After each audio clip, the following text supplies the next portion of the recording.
নমস্কার। রাজ্যের সমস্ত পার্শ্ব শিক্ষক ও শিক্ষিকাদের সাধারণ পার্শ্ব শিক্ষক উন্নয়ন সমিতির পক্ষ থেকে অভিনন্দন ও শুভেচ্ছা। আপনারা ইতিমধ্যে জেনেছেন যে রাজ্যের অধিকাংশ পার্শ্ব শিক্ষক সংগঠনগুলি একত্রিতভাবে আগামী 12 তারিখ মানে আগামীকাল 12টার সময় পিএনবি মোড়ে বঞ্চিত পার্শ্ব শিক্ষক এই ব্যানারে আমাদের আবেদন মাননীয় মুখ্যমন্ত্রী, আমাদের রাজ্যের মা মাটি মানুষের সরকারের মানবিক মুখ্যমন্ত্রীর কাছে আমরা তুলে ধরব যে আপনারা আশা করি সকলেই সেই মহতী মিছিলে এবং আবেদন সমাবেশে যোগদান করবেন।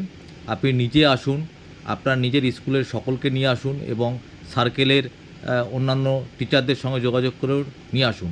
আপনারা এটাকে মনে রাখবেন যে আপনাদের দীর্ঘদিনের দাবি ছিল রাস্তায় কেন নামা হচ্ছে না, কেন শুধু কোর্ট কেসের মধ্যেই পড়ে আছেন।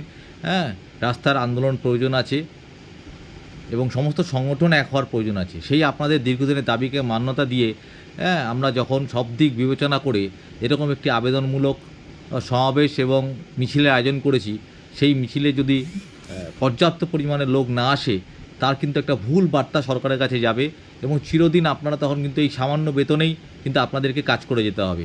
সুতরাং কালকের দিনের জন্য কোনো অজুহাত নয়, আপনি আপনার পরিবারের জন্য, আপনার নিজের আর্থিক দৈন্যতা দূরীকরণের জন্য আপনি কিন্তু কালকে 12টার সময় পিএনবি মোড়ে আসছেন।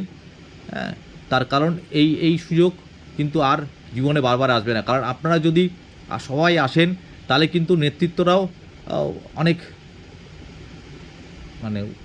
অ্যাগ্রেসিভ হবে এবং তারা চিন্তা করবে যে আগামী দিনে তাহলে সবাইকে নিয়ে আরও ভালোভাবে এগিয়ে যাওয়া যাবে। সুতরাং সকলের কাছে আবেদন রাখবো যে একমাত্র শুধু আমাদের যে সাম্মানিক সেইটা বৃদ্ধির জন্যই কিন্তু আমাদের কালকের সমাবেশ, কোনো সরকার বিরোধিতা নয়, সরকারের বিরুদ্ধে আন্দোলন নয়, সরকারের বিরুদ্ধে লড়াই নয়। সুতরাং কে কি বলল না বলল কোনো দিকে কান দেবেন না। এটা আপনার নিজের রুজি রোজগারের লড়াই, কোনো নেতাকে মহান করার জন্য নয়, কোনো নেতাকে ছোট করার জন্য নয়, কোনো নেতা নয়, সবাই পার্শ্ব শিক্ষক। আমরা সবাই পার্শ্ব শিক্ষক হয়ে আমরা কালকে 12টার সময় যাব, আমাদের পরিবারের জন্য আমরা যাব, কোনো নেতার জন্য নয়, কোনো সংগঠনের জন্য নয়, কোনো রাজ্য সরকারের বিরুদ্ধে লড়াই নয়, কেবলমাত্র নিজের পেটের জন্য, নিজের পরিবারের জন্য এবং আর্থিক এই অঞ্চনার দূরীকরণের জন্য আমরা কিন্তু যাবই এবং আপনিও আসছেন। আশা রাখবো কালকে রাজপথে সবার সাথে দেখা হবে। নমস্কার।